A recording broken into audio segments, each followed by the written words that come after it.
आता एक मोठी बातमी सध्या समोर येते। सतीश भोसले उर्फ खोक्या याला अटकपूर्व जामिनासाठी त्यानं अर्ज केलाय। बीडच्या जिल्हा व सत्र न्यायालयात त्यानं जामिनासाठी अर्ज केलेला आहे। तर ॲडव्होकेट शशिकांत सावंत यांच्या मार्फत त्यानं जामिनासाठी न्यायालयाकडे अर्ज दाखल केलाय। दाखल केलेल्या जामीन अर्जासाठी उद्या पहिली सुनावणी पार पडणार आहे।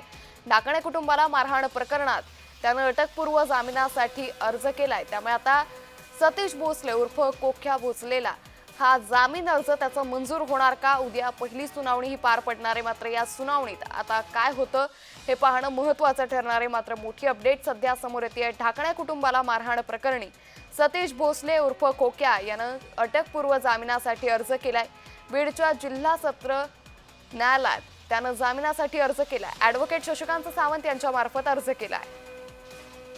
या संदर्भात अधिक माहिती घेऊयात आमचे प्रतिनिधी विजय चिडे यांच्याकडून। विजय, सतीश भोसले उर्फ खोक्यानं जामीन अर्जासाठी अर्ज दाखल केलेला, काय अधिक माहिती?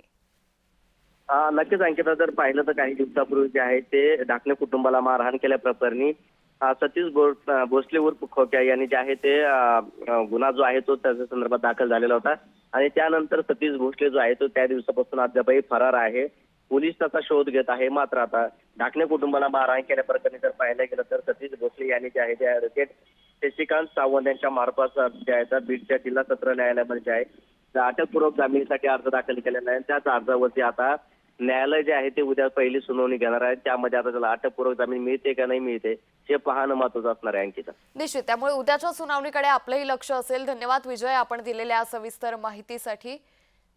त्यामुळे बीडच्या जिल्हा सत्र न्यायालयात जामिनासाठी सतीश भोसले यानं अर्ज केलेला आहे। तर उद्या कोर्टामध्ये या संदर्भातली सुनावणी देखील पार पडेल। या सुनावणीत नेमकं काय होतं हे पाहणं महत्त्वाचं ठरणार आहे।